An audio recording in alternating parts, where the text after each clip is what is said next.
Selamat pagi anak-anak. Selamat berjumpa lagi dengan Ibu Guru Siska di hari ini. Ibu Guru harap anak-anak sudah mempersiapkan diri dan tetap semangat untuk mengikuti pembelajaran kita di hari ini. Hari ini kita masih belajar di tema 8, subtema 4. Kita masuk pada pembelajaran 3 dan pembelajaran 4. Ibu Guru akan menyampaikan tujuan pembelajaran kita di hari ini, yaitu yang pertama, anak-anak dapat menyelesaikan masalah terkait hubungan antara hari, bulan, dan tahun. Tujuan yang kedua, anak-anak dapat menuliskan tanda titik pada bilangan ribuan yang menyatakan jumlah. Dan tujuan yang ketiga adalah anak-anak dapat mengikuti langkah-langkah pembuatan jaket mini dan menceritakan ciri-cirinya. Oke, baik anak-anak, inilah tujuan pembelajaran kita di hari ini. Kita akan memulai dengan pembelajaran kita. Materi yang pertama kita adalah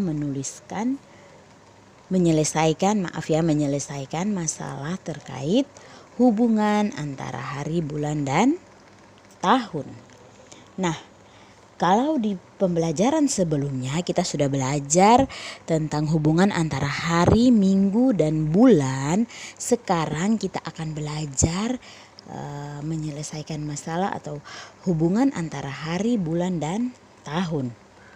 Nah, anak-anak, banyak hari dalam satu bulan. Kalau satu bulan kita lalui itu banyak hari dan berbeda-beda. Ada bulan yang harinya sampai 31, ada bulan yang harinya sampai 30 saja hari. Kemudian ada juga bulan yang hanya 28 hari dan 29 hari. Jadi setiap bulan dalam satu tahun itu berbeda-beda ya. Kita mengikuti tanggal masing-masing. Jadi tanggal itulah yang menentukan, tanggal-tanggal dari setiap bulannya itulah yang menentukan banyaknya hari dalam satu bulan.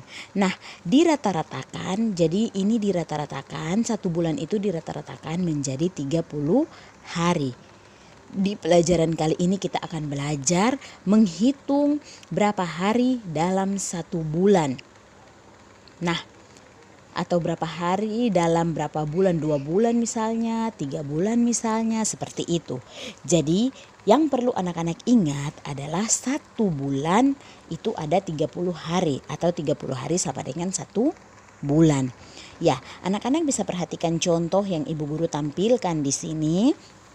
Ada contoh yang pertama di situ, 2 bulan sama dengan berapa hari? Ibu Guru ulang, 2 bulan sama dengan berapa hari? Yang perlu anak-anak tahu di sini atau ingat di sini bahwa 1 bulan itu sama dengan 30 hari. Kalau ditanya 2 bulan berapa hari, berarti kita buat 2 bulan itu dikalikan dengan berapa hari dalam 1 bulan. Berarti 2 bulan dikali 30 hari. 2 bulan dikali 30 hari itu sama dengan 60 hari. Kita sudah temukan jawabannya. Jadi 2 bulan itu sama dengan 60 hari. Itu contoh yang pertama. Kemudian contoh yang kedua di sini, 90 hari itu sama dengan berapa bulan? 90 hari itu sama dengan berapa bulan? Sementara yang harus anak-anak ingat, yang kita tahu adalah 30 hari itu sama dengan 1 bulan. Anak-anak harus ingat, 30 hari sama dengan 1 bulan. Nah, kalau ditanya 90 hari itu sama dengan berapa bulan ya Bu Guru? Nah, di sini 90 hari ini kita akan membagikan dengan lamanya hari dalam 1 bulan, yaitu 30 hari. Kita bagikan 90 dibagi 30 hari sama dengan berapa? Jawabannya adalah 90 dibagi dengan 30 hari itu sama dengan 3 bulan. Kita sudah temukan jawabannya. 3 bulan itu sudahlah jawaban dari 90 hari itu sama dengan berapa bulan. Jadi 90 hari itu adalah 3 bulan. anak-anak bisa paham ya. Di sini anak-anak bisa melihat contohnya pada buku tema 8 halaman 105. Kemudian kita akan belajar hubungan antara bulan dan tahun. Nah, dalam 1 tahun, anak-anak ingat, dalam 1 tahun itu ada 12 bulan. 1 tahun lebih banyak lagi. Jadi bulan-bulan yang tadi 30 hari, dalam 1 bulan ada 30 hari itu, bulan-bulan itu disusun lagi, diikuti lagi, dilalui lagi sepanjang 1 tahun itu ada 12 bulan dalam 1 tahun itu. Bulan-bulan itu mempunyai nama masing-masing. Ada bulan pertama yaitu bulan Januari, kemudian bulan yang kedua bulan Februari, bulan yang ketiga bulan Maret, bulan yang keempat bulan April, bulan yang kelima bulan Mei, bulan yang keenam bulan Juni, bulan yang ketujuh adalah bulan Juli, bulan yang kedelapan adalah Agustus, bulan kesembilan September, bulan ke-10 Oktober, bulan 11 November, dan bulan 12 atau bulan yang terakhir dalam 1 tahun itu adalah bulan Desember. Dalam 1 tahun itu ada 12 bulan, anak-anak ingat ya. Nah, di sini dalam 1 tahun ini kita akan menentukan nama bulan yang telah berlalu. Jadi contohnya misalnya sekarang ini bulan April, sekarang kan kita ada di bulan April, bulan keempat. Nih Bu Guru ada tandai bulan keempat adalah bulan April. Misalnya sekarang kita sudah masuk di bulan April. Nah, 3 bulan sebelum bulan April itu bulan apa? Sekarang kita mau cari tahu 3 bulan sebelum bulan April. Berarti kita lompat ke belakang karena sebelum bulan April. Berarti 3 bulan sebelum bulan April itu apa? Kita lihat sama-sama. Dari bulan April ke Maret itu bulan 1 bulan. Bulan Maret loncat lagi ke bulan yang kedua atau Februari itu 2. Dan loncatan yang ketiga ada tepat pada bulan pertama atau bulan Januari. Jadi kalau ada pertanyaan yang dibilang 3 bulan sebelum bulan April, itu berarti adalah bulan Januari atau bulan pertama, bulan Januari. Itu cara menghitung bulan yang telah berlalu. Kita menghitung mundur. Beda kalau kita menghitung maju. Misalnya kalau 1 bulan setelah bulan April berarti bulan apa? Bulan April bulan 4. 1 bulan setelahnya. Berarti kita lewat bulan April adalah bulan kelima yaitu bulan Mei ya. Bisa ya, anak-anak bisa. Atau mungkin misalnya 1 bulan sebelum bulan April, berarti kita lihat ke belakang 1 bulan sebelum berarti di belakang, kita lompatnya ke belakang. 1 bulan sebelum bulan April. Bulan April kan bulan keempat. 1 bulan sebelumnya yaitu bulan ketiga. Bulan ketiga adalah bulan Maret. Itulah cara menentukan bulan yang telah berlalu atau yang akan datang. Jadi untuk materi kali ini hubungan antara hari, bulan, dan tahun, Ibu Guru harap anak-anak dapat memahami apa yang sudah Ibu Guru sampaikan ya, nanti dengan melihat contoh-contoh yang ada di bukunya anak-anak masing-masing. Kemudian kita lanjutkan pada materi yang berikutnya, yaitu menuliskan tanda titik pada bilangan ribuan yang menyatakan jumlah. Nah, anak-anak di sini bukan pelajaran matematika tapi bahasa Indonesia, penggunaan tanda titik pada bilangan ribuan. Kalau kita sudah pelajari misalnya di matematika kita pelajari bilangan. Bilangan itu ada bilangan satuan, puluhan, ratusan. Sekarang kita akan belajar tentang bilangan ribuan. Tetapi bukan dalam materi matematika, ini dalam bahasa Indonesia. Yang perlu anak-anak tahu bahwa bilangan satuan dia berjumlah 1 angka. Bilangan puluhan berjumlah 2 angka. Bilangan ratusan berjumlah 3 angka. Berarti kalau bilangan ribuan itu berjumlah 4 angka. Ingat, bilangan ribuan itu berjumlah 4 angka. Dan cara penulisan bilangan ribuan itu menggunakan tanda titik. Karena sudah 4 angka, kita harus menggunakan tanda titik.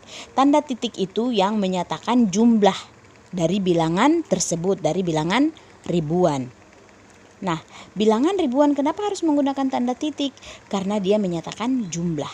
Di situ anak-anak bisa perhatikan contoh yang ibu guru tampilkan ini. Misalnya ibu guru punya 4 angka, yaitu angka 1 titik